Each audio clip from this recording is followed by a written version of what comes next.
It's been a minute, but we're back.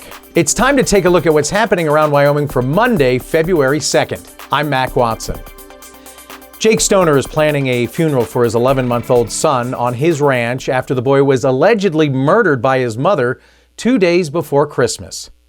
Cowboy State Daily's Jen Coker reports that Stoner is also asking Wyoming legislators to loosen strict Amber Alert criteria for faster child rescues. Jake Stoner's attorney, Christopher King, started a GoFundMe to help Jake Stoner raise money for these efforts to change the Amber Alert guidelines. And Braden Harvey, who is a member of the Hot Springs Republican Party, saw that fundraiser and he was very touched by Jake's story. So he put forth a resolution called the Basil Stoner Resolution to reconsider the threshold for what's required for law enforcement to actually issue an Amber Alert.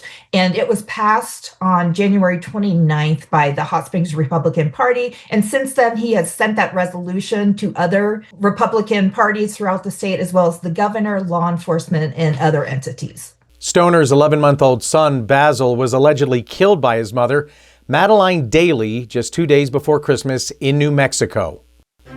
When Goshen County rancher Gary Hubert first saw the condition of 14 starving horses, he went to the sheriff. Cowboy State Daily's Dale Killingbeck reports that Hubert then supplied 25 1,200-pound bales of hay himself before others stepped up. An 83-year-old rancher in Goshen County just drove by the pasture where these horses were being kept and just saw the condition of them. And so he just saw one particular horse that was in really bad condition. And so he went to the sheriff, was told that they couldn't do anything. That's what he told me. And then he said he just started providing feed for these horses. He took hay down there, and that started this whole ball rolling. For all those bales of hay out of his own pocket, he supplied the food to bring these 14 horses back. He told me that he contacted the owner's family in South Dakota and had a conversation with them, and had a conversation with the owner of the property and understood that the owner was not showing up at the property for a long time, and he just stepped in to try and do what he could to save these horses. Nathan Wallman, the owner of the 14 horses, is headed to trial in March on separate animal abuse charges that involve 17 other horses that he kept at a rented Torrington location. The town of Wamsutter may be the future of energy with a pilot hydrogen production facility. Cowboy State Daily's David Madison reports that this potential energy is where oil and gas waste streams could be transformed into hydrogen fuel. Produced water comes up with the oil and gas around Wamsutter, and it's a place where they're thinking of applying this technology. And they believe they can take that produced water that has hydrocarbons in it and pull hydrogen off of that, and then perhaps hook it into a pipeline system that takes it to the Pacific Northwest, where it is a desired fuel. It could fuel cars, it could fuel your gas stove. Anyway, it's interesting to see this pilot program. They're still looking for funding. The research scientist I spoke to is really excited about it. It's a way of creating a new kind of fuel, and more importantly, for Wyoming, creating a value-added export off of waste from an oil and gas field. Now, since 2022, Governor Mark Gordon, Williams Companies, and UW School of Energy Resources have been developing technology that could transform Wamsutter, a small town in Sweetwater County, into a major player in the emerging market for hydrogen fuels.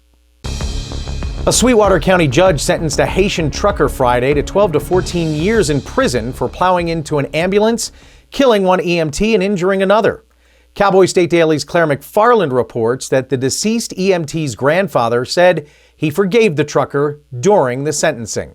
Saviel St. Jean has an otherwise really productive history and hardworking character, but he did get into a collision 3 years ago that killed one EMT and severely injured another. And so it's on this backdrop of this reckless moment in his life versus his otherwise inoffensive history that Judge Lavery sentenced him to 12 to 14. That's 12 to 14 on aggravated vehicular homicide, and then 9 to 10 on aggravated assault, but those are simultaneous. So it ends up being a total of 12 to 14. And the grandfather, Kurt Clark, the grandfather of the deceased EMT, said, I have to forgive him because I can't hold on to that much anger and bitterness. During sentencing, St. Jean said he's been incarcerated so long that he actually has a daughter that he has not met. And when Judge Lavery handed down his sentence, St. Jean said, "Your Honor," and then trailed off. The hearing concluded soon after. I'll be back with more news from Cowboy State Daily right after this. Life's biggest moments include new independence and decisions that shape the future. At Hilltop Bank, we're here to make big steps possible. From first cars to future dreams, we're here to help you move forward. Because no matter where life takes you, we're here every step of the way. Hilltop Bank, member FDIC, equal housing lender. Cowboy State Daily News continues now. People living in Douglas and Glen Rock are reporting that their Amazon packages are going missing.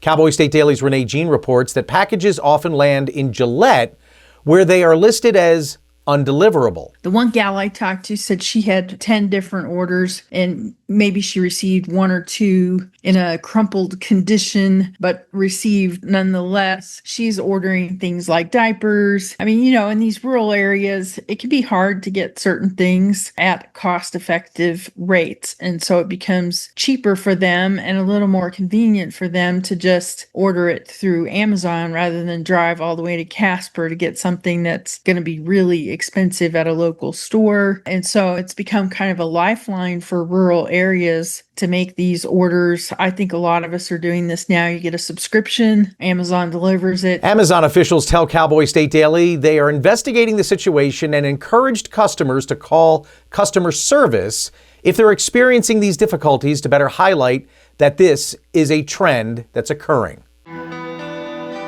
Teton County outfitter Jake Hutton feels like he's been backstabbed because he can't continue his grazing lease on the Kelly parcel.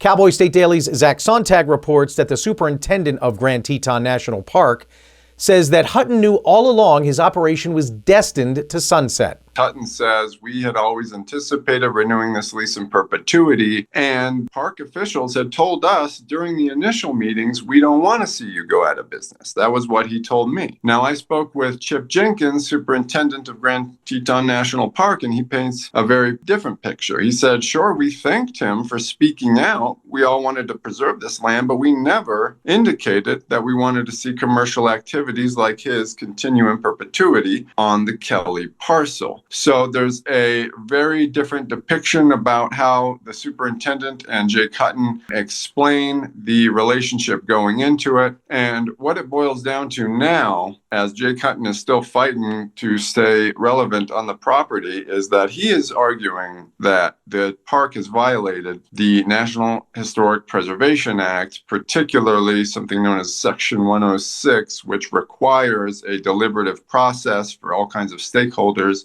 for decisions that affect historic uses, which he makes the claim that his outfit and company should fall under. Hutton was a de facto mascot in the fight over the 640-acre Kelly parcel, then called the crown jewel of state lands, which was the last major state school trust in holding within Grand Teton National Park's boundaries. Torin Pope is a curious 11-year-old boy who was rock hounding in the greater Green River Basin when he found a remarkable foot-long fossil. Cowboy State Daily's Andrew Rossi reports that the young man discovered the fossil on BLM-managed land in the Rock Springs field office area. Torin was poking around southwest Wyoming when he saw a 2-inch by 2-inch bit of shiny brown, and that was an indication of a fossil, and it definitely stood out amongst the bluish-gray beds of the Bridger Formation, which is roughly 48 million years old. So J.P. Cavagelli with the Tate Museum in Casper, he went out there, and Torin and his team recovered it. It's a foot long. It's a 48 million year old soft shell turtle, give or take a few million years.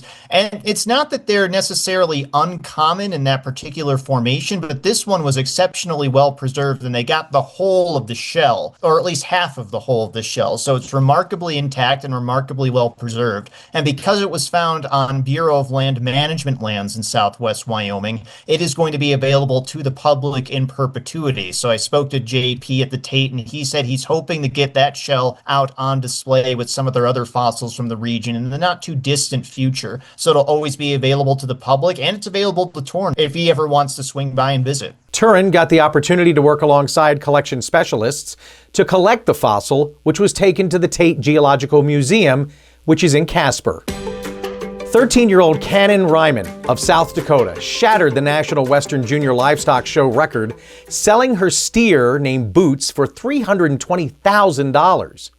Cowboy State Daily's Kate Meadows reports that through a lot of hard work, she beat her brother's 2024 record. She learned from her family how to show cattle because her whole family is into it, including her mom and her brother. Her father unfortunately died in a plane crash when she was just 2 back in 2014. She beat her brother's 2025 record. His record was a $210,000 steer. Her steer went for $320,000 for the 2026 auction. That was the highest prize at the National Western Junior Livestock Auction ever. Now, Cannon tells Cowboy State Daily that in order to show off Boots, she had to wash him, moisturize his hide and hair, and use big blow dryers to make his hair soft and fluffy. And she named her steer Boots because he has white feet. And that's today's news. Get your free digital subscription to Wyoming's only statewide newspaper by hitting that daily newsletter button at cowboystatedaily.com. And you can watch this newscast each and every day by clicking subscribe on our YouTube channel or listen to us on your favorite podcast app. Thanks for watching. I'm Mac Watson for Cowboy State Daily.